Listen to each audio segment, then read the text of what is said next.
कहानी का आगाज होता है और हम देखते हैं कि पानी में से कुछ अजीब सी क्रिएचर बाहर निकल रही और शहर की तरफ बढ़ रही है, जिनको पैरासाइट्स का नाम दिया गया है। एक शख्स सो रहा होता है, वो सीधी उसके कान के अंदर चली जाती है। वो बहुत ज्यादा तकलीफ महसूस करता है, मगर कुछ देर के बाद वो ठीक हो जाता है और फिर से सो जाता है। अब हम शिनिची को देखते हैं, जिसने कानों में हेडफोन्स लगाए होते हैं। वो क्रिएचर अंदर जाने की कोशिश करते हैं, मगर उसको रास्ता नहीं मिलता, तो वो नाक के जरिए अंदर जाने की कोशिश करने लगता है। शिनिची उसको दूर फेंकता है और फिर वो उसके हाथ पर काटता है और उसके हाथ के अंदर चला जाता है, जिस पर वो चिल्लाता है और उसकी मोम भी वहाँ पर आ जाती है। तो वो अपनी मोम को बताता है कि एक क्रिएचर उसके हाथ के अंदर चली गई, मगर उसकी मोम देखती है कि उसका हाथ बिल्कुल नॉर्मल होता है। अगली सुबह खाने की मेज पर उसकी मॉम देखती है कि उसके हाथ में कुछ इरिटेशन है। फिर हम उस शख्स को देखते हैं जिसके कान में पैरासाइट गया था। वो अपनी वाइफ के पास आता है और जब अपना मुंह खोलता है तो उसका मुंह बहुत बड़ा और अजीब सा होता है। वो अपनी वाइफ के सर को अपने मुंह में लेता है और मुंह बंद कर लेता है। दूसरी तरफ शीशी जब अपने स्कूल जा रहा होता है तो वो अपनी दोस्त से मिलता है, जो कि उसके अंदर बहुत अजीब सी हरकतें महसूस करती है। अब शिनशी के हाथ में बहुत ज़्यादा ताकत आ चुकी थी। वो घर आता है और अपने हाथ को काटने की कोशिश करता है, मगर उसका हाथ एक क्रिएचर में बदल जाता है और वो उसको ऐसा करने से रोक देता है। वो क्रिएचर शिनशी की बुक्स भी पढ़ा करता था और उसका लैपटॉप भी यूज़ किया करता था। वो क्रिएचर शिनशी को अपना नाम मिगी बताता है और वो उसे कहता है कि अपना हाथ कभी मत काटना, क्योंकि मैं तुम्हें नुकसान नहीं पहुंचाऊंगा। फिर आहिस्ता आहिस्ता शिनची और मिगी के दरमियान फ्रेंडशिप हो जाती है। शहर में जितने भी लोग पैरासाइट से इन्फेक्टेड हुए थे, वो दूसरे लोगों को मारकर खा रहे थे। एक दिन मिगी शिनची को भी एक रेस्टोरेंट में ले जाता है, जहाँ पर लोग ऐसे ही दूसरों को मारकर खा रहे होते हैं। वहाँ पर मौजूद लोग शिनची को भी गोश्त देने लगते हैं, मगर वो देखते हैं कि ये तो अभी भी इंसान है, तो वो इसको ही मारने लगते हैं। मगर मिगी अपने फ़ायदे के लिए उनको मार देता है, क्योंकि अगर शिनची मर जाता तो मिगी ने भी मर जाना था। और वो वहाँ से भाग निकलता है। शहर में न्यूज़ आती है कि लोग बहुत ज़्यादा मर रहे हैं, मगर उन्हें कौन मार रहा है ये किसी को भी मालूम नहीं। अब शिनची मिकी से कहता है कि तुम अपने साथी पैरासाइट से क्यों नहीं कहते कि वो इंसानों को ना मारे। तो वो कहता है कि तुम भी तो जानवरों का गोश्त खाते हो, हमें इंसानों का गोश्त खाना पसंद है। अब जब शिनची स्कूल जाता है तो मिगी उसे बताता है कि तुम्हारे पास कौन कौन से पैरासाइट मौजूद है। तो अब वो उसे इन्फॉर्म करता है कि तुम्हारी टीचर भी पैरासाइट है, और उसके टीचर को भी पता चल जाता है कि शिनची इन्फेक्टेड है। तो वो उसे बताती है कि मैं लोगों को मारती नहीं हूँ, मैं पैरासाइट ज़रूर हूँ, मगर मैं सिर्फ इंसानों की तरह रहना चाहती हूँ। फिर वो उन्हें अपने ग्रुप के पास ले जाती है, जहाँ पर एक पुलिस ऑफिसर और एक स्टूडेंट होता है। वो भी पैरासाइट होते हैं, मगर वो भी लोगों को नहीं मारते, और वो बताते हैं कि हम सिर्फ छुपकर गोश्त खाना चाहते हैं। वो अपने ग्रुप में शामिल होने का कहते हैं, तो मिगी इनकार कर देता है और वो दोनों वहाँ से चले जाते हैं। अगले दिन पुलिस ऑफिसर शिनशी के घर आता है, तो मिगी उसे बताता है कि ये हमें मारने के लिए आया है। फिर वो पुलिस ऑफिसर शिनशी और मिकी पर अटैक कर देता है, मगर वो दोनों भी बड़ी बहादुरी के साथ उसका मुकाबला करते हैं और उसको मारने में कामयाब हो जाते हैं। जब वो पुलिस ऑफिसर मर जाता है तो वो पैरासाइट निकलकर किसी और की बॉडी में चले जाते हैं। वो कोई और नहीं बल्कि शिनशी की मदर ही होती है।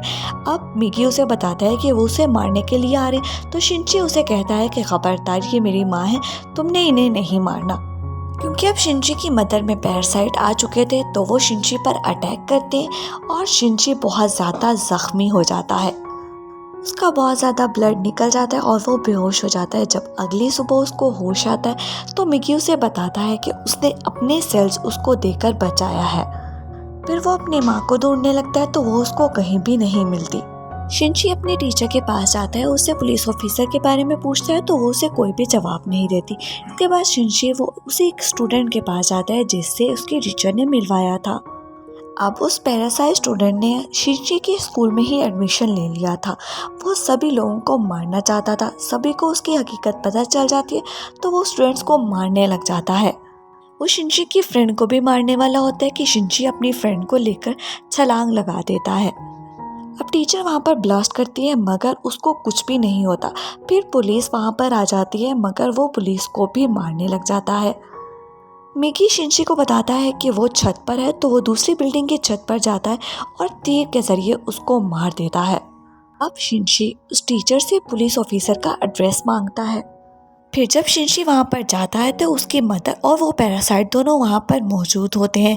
शिंशी अकेले ही उस पैरासाइट से लड़ता है और ऐसे ही उसकी मदर और उस पैरासाइट दोनों की डेथ हो जाती है। उनको मरने के बाद शिंशी अपनी फ्रेंड से मिलने के लिए हॉस्पिटल जाता है और वो मिकी के साथ बातें कर रहा होता है कि वो एक एक करके सभी बुरे पैरासाइट्स को मार डालेगा, कि इतने में उनकी कोई पिक्चर ले रहा होता है। इसी के साथ पार्ट 1 एंड हो जाता है। अब पार्ट 2 का आगाज होता है तो कुछ अरसे बाद का वक्त दिखाया जाता है, जब मिलिट्री को पता चल चुका था कि शहर में पैरासाइट्स घूम रहे हैं। अब वो लोगों को पैरासाइट का शिकार होने से बचाना चाहते थे। वो लोग जेल में जाते हैं और एक जेलर जो कि पैरासाइट और नॉर्मल ह्यूमन को पहचान सकता था, उसको सभी इंसान दिखाते हैं और वो सभी को नॉर्मल कहता है। मगर जब शिंची उसके सामने जाता है तो वो सोच में पड़ जाता है, फिर वो उसको भी नॉर्मल कह देता है। जब शिंची बाहर आता है तो मिगी उसे बताता है हमारे बहुत करीब में एक पैरासाइट मौजूद है। वो जल्दी से उस बिल्डिंग में जाता है तो वो देखता है कि पैरासाइट गोश्त खा रहा है। वो अब शिंची पर हमला करता है तो मिगी भी आगे से उसका मुकाबला करता है और उसको मार देता है। जब शिंची बाहर निकलता है तो वो शख्स खड़ा होता है जिसने पार्ट 1 के एंड में उसकी तस्वीरें बनाई थी। फिर हम शहर के मेयर और उस टीचर को देखते हैं जिसका बेबी हो चुका था और वो बिल्कुल नॉर्मल ह्यूमन बीइंग था।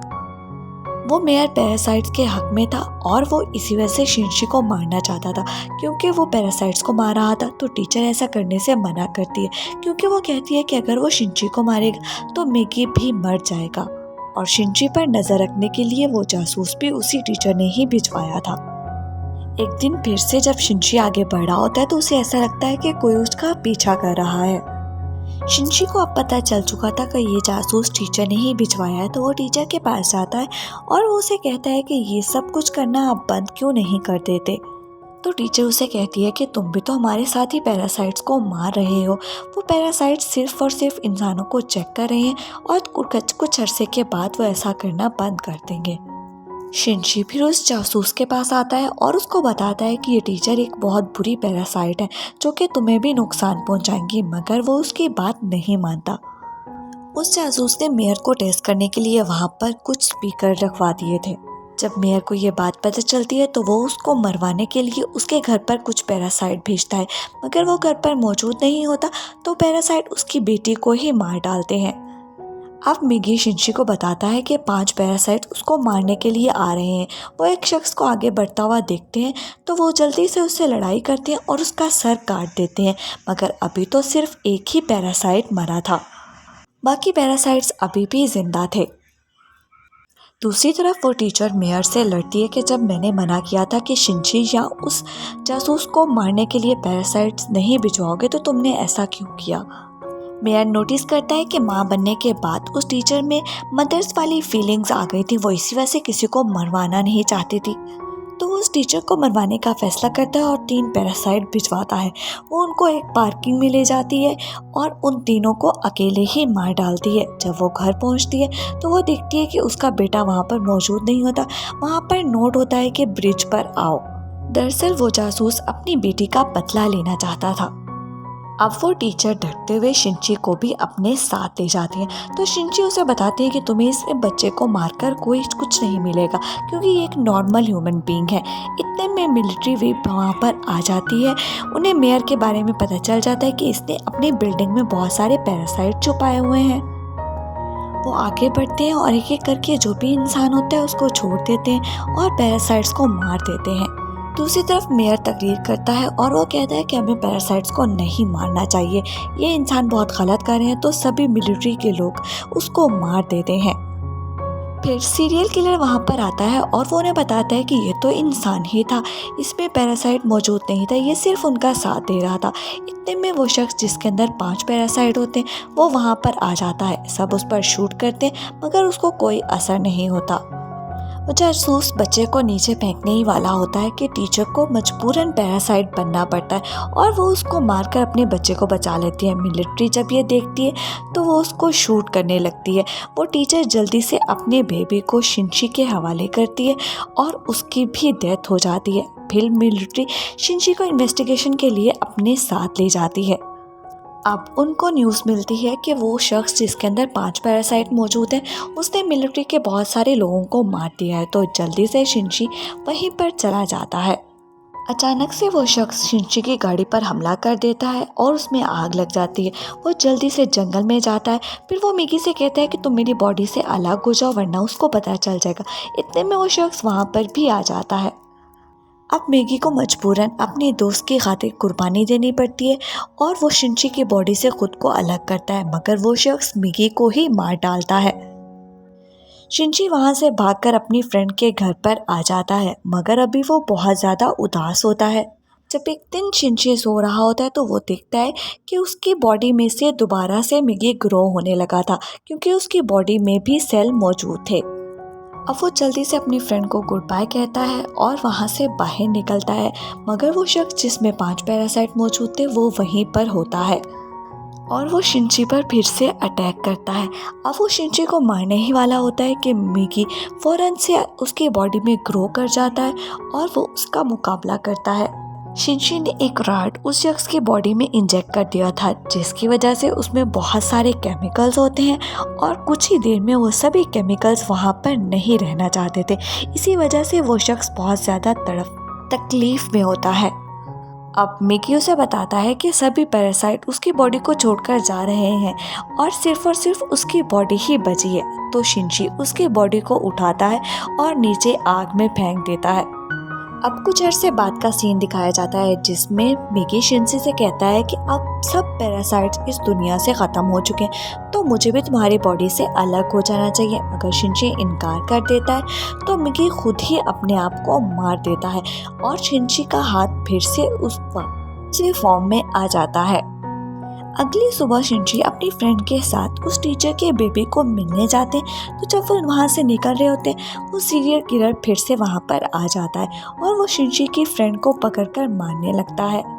जब वो उस सीरियल किलर को बुरा भला कहती है तो वो उसे एक बिल्डिंग से जाकर धक्का दे देता है, मगर शिनची जल्दी से उसको पकड़ लेता है। शिनची को लगता है कि मिगी ने ही उसकी हेल्प की है। इसी के साथ ये कहानी यहाँ पर एंड हुई है। वीडियो पसंद आए तो वीडियो को लाइक और चैनल को सब्सक्राइब करें।